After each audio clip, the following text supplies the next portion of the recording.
Maurice, well, he's a cat, for one thing.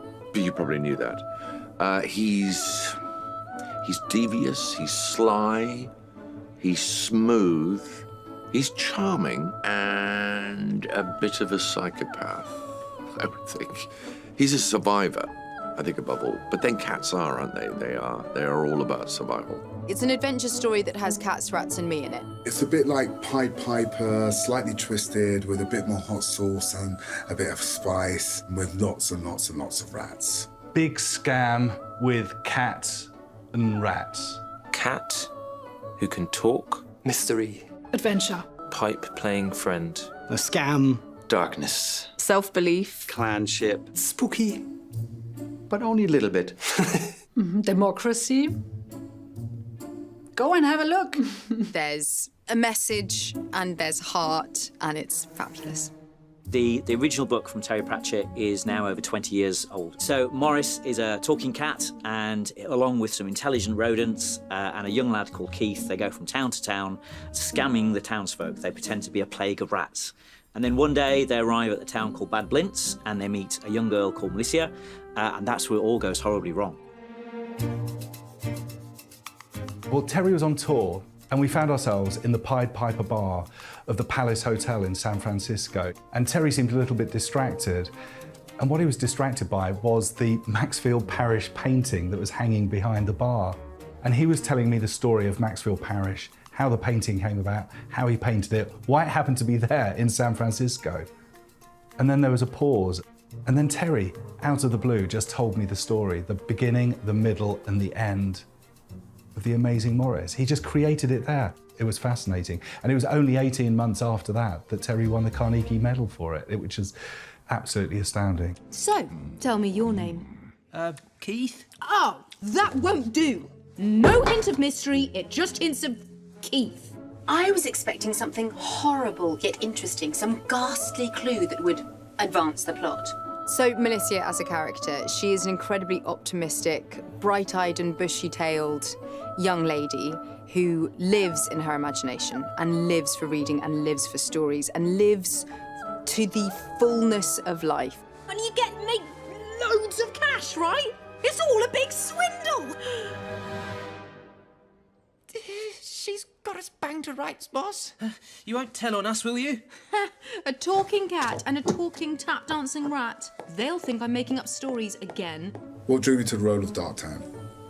Well, I just finished working on a show called Good Omens with Neil Gaiman, which was written by Terry Pratchett. And I just love his world. I love the characters that he creates. So when this came to the table, I was like, yeah, I have to do it. It was like an instant yes.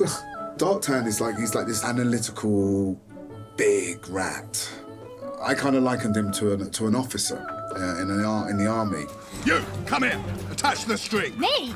I don't know if I can. Quick, do it! Okay, all right. Hello, my name is Joe Sugg, and I play Sardines, the rat with the hat, in The Amazing Maurice. He's a gentle rat. He's a show rat. Yeah, he loves the stage. I'd say he's charismatic, and he's a lover of the arts as well. She's just so lovable because she asks all of the stupid questions that you kind of want to ask them sometimes. Oh, I do anyway. I always want to ask the stupid questions. Luckily, there's Google now. But before then, I would be that person to go, what? And everyone looks at you like, don't be stupid.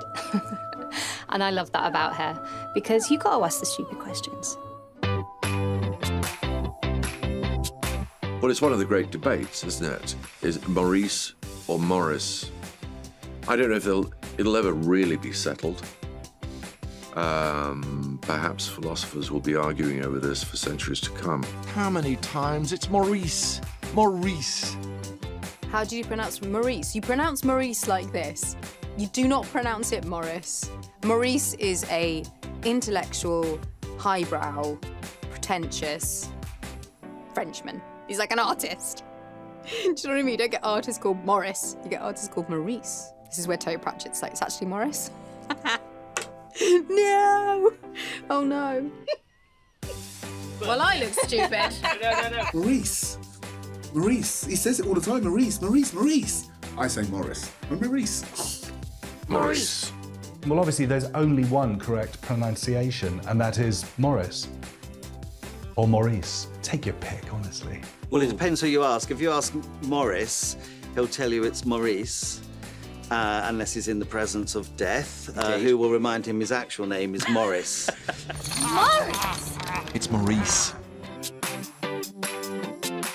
Anxiety. The thing we definitely share is we both have a vivid imagination. That much is for sure. I lived in mine as a kid, still as an adult, and I feel like that is probably the biggest connection that we have.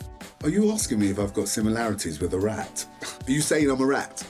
No, I'm joking. No, if I got any similarities, I look kind of big on the outside and quite tough, but actually I'm quite gentle, really. Welcome to the rescue squad. Mission completed. Let's go. Well, for the Pied Piper, if you see the design, he's designed like half man, half spider. He has this very long legs. And we wanted him to be disturbing, yet funny, because this still is a children's movie. And so you need to have, they need a little bit of a comical relief every now and then. So we had to find this perfect mixture between clown and menace. The first thing we did, let him have this really very, very weird walk. So I was starting to walk in my own kitchen, I think, as I remember it was, and climbed tables and stairs because we wanted him to be able to climb stuff like a spider. Well, it's what we have to do sometimes to illustrate to the animators what we want. And then sometimes, as directors, we have the honor to make proper fool out of ourselves. So if somebody wants to blackmail me with videos, there's plenty. Half the things they say about me are not true. People think it's about having the names. It isn't. It's actually about having a quality of acting that gives the animation team something to work with and something to embody and to literally to animate. And we had such lovely extremes, from Hugh's dry, sort of sardonic delivery to the menace of David Thewlis, to the sort of chirpy, plucky Emilia Clarke, who's not going to let anything get in her way. Gemma Arterton playing Peaches with all the sort of innocence in the world is just so lovely. Arian Bakari as Darktan, the sort of military leader of the rats. David Tennant and his wisdom in playing Dangerous Beans. And all of those things you can hear in the voices, and that's why it's really important when you choose voices. Well, I had a trainer. What I really wanted to be able to do was to jump onto a high shelf, which I could do. I mean, after about 6 months of solid training, I could do. I couldn't do it now. I mean, I'd like to say. I mean, Hugh Laurie was a real pain. I know. It was awful. I mean, the complaints you gave me. I don't know how we managed. I really don't. No. Those blue M&Ms. Do you know how many times I was going to walk out? Blue M&Ms. I started to do a lot of research into MI5. I kind of did a little bit of like Taekwondo.